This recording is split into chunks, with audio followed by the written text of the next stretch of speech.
నమస్తే, welcome to star news. నా పేరు కావ్య. ఇక డీటెయిల్ చూస్తే బుట్టాయిగూడెం పోలవరం వైఎస్ఆర్సీపీ ఇన్ఛార్జ్ మాజీ ఎమ్మెల్యే తెల్లం బాలరాజు ఆధ్వర్యంలో రాష్ట్రంలో నెలకొన్న పెట్రోల్ డీజిల్ కొరత కారణంగా నిరసన కార్యక్రమాన్ని చేపట్టారు.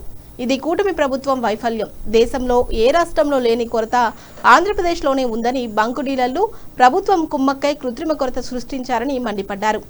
రైతులు, అంబులెన్సులు, టూ వీలర్స్ వాహనదారులు డీజిల్, పెట్రోల్ లేక తీవ్ర ఇబ్బందులు పడుతున్నారని ఆవేదన వ్యక్తం చేశారు. ప్రభుత్వం మాత్రం స్టాక్ నిల్వలు సమృద్ధిగా ఉన్నాయని ప్రజలను మోసం చేస్తున్నారని పేర్కొన్నారు. డీజిల్, పెట్రోల్ కొరత లేకపోతే బంకుల వద్ద వాహనదారులు బారులు తీరి ఎందుకుంటున్నారో, నో స్టాక్ బోర్డులు ఎందుకు దర్శనమిస్తున్నాయో చంద్రబాబు సమాధానం చెప్పాల్సి ఉంటుందని ప్రశ్నించారు. ఈ కార్యక్రమంలో వైఎస్ఆర్ మండల అధ్యక్షులు అల్లూరి రత్నాజీ, గూగులోతు మోహన్ రావు, ఆరేటి సత్యనారాయణ, సర్పంచులు, కార్యకర్తలు తదితరులు పాల్గొన్నారు.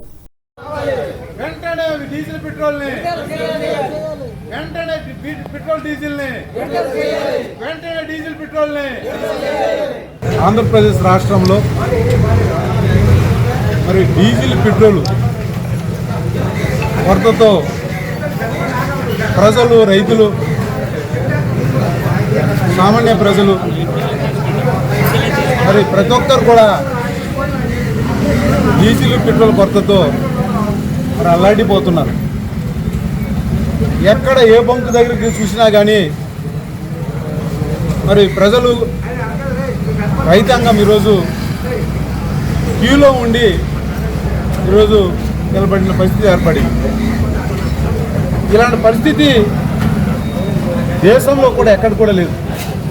మన పక్కనున్న తమిళనాడులో కానీ, తెలంగాణలో కానీ, కర్ణాటకలో కానీ కూడా ఇలాంటి పరిస్థితి లేదు. దీనికి కారణం మరి కూటమి ప్రభుత్వం చంద్రబాబు నాయుడు యొక్క అసమర్థ పాలన వల్లే ఈరోజు ఇలాంటి పరిస్థితులు దాపురించాయి. ఈరోజు పెట్రోల్, డీజిల్ కొరత వల్ల ప్రజలు కానీ, రైతులు కానీ, హాస్పిటల్కి వెళ్ళవలసిన పేషెంట్లు కానీ చాలా అవస్థలు పడుతున్నారు. కానీ చంద్రబాబు నాయుడు గారికి ఈరోజు చీమ కుట్టినట్టు కూడా లేదు. ఈరోజు వైఎస్ఆర్ పార్టీ మరి నిరసన కార్యక్రమాన్ని పిలిపిస్తే ఇన్ను కూడా మరి ఆపడానికి పోలీసు ద్వారా ఈరోజు ఈ ప్రభుత్వం పూనుకుంది.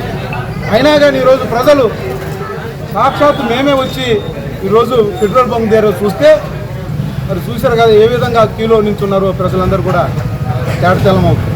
ఈరోజు డీజిల్కి అయితే మరి నో బోర్డు అని పెట్టాడు ఈరోజు. అలా ఈరోజు రాష్ట్రంలో ఎక్కడ చూసినా ఇదే పరిస్థితి ఉంది. అయినా కానీ చంద్రబాబు నాయుడు గారు మరి ఆయన సంపద సృష్టిస్తానన్నాడు. సంపద సృష్టించకపోయి ఈరోజు సంపద లేకుండా చేశాడు ఈరోజు ఈ రాష్ట్రంలో. ఈవెన్ పెట్రోల్, డీజిల్ కూడా ఇవ్వలేని పరిస్థితిలో ఉన్నాడంటే ఇది కేవలం బ్లాక్ మార్కెట్లో ఈరోజు అమ్మడమే. ఈరోజు కూటమి నాయకులు, డీలర్లు వీళ్ళందరూ కూడా కలిసికట్టుగా ఈరోజు దోపిడీ చేస్తున్నారు.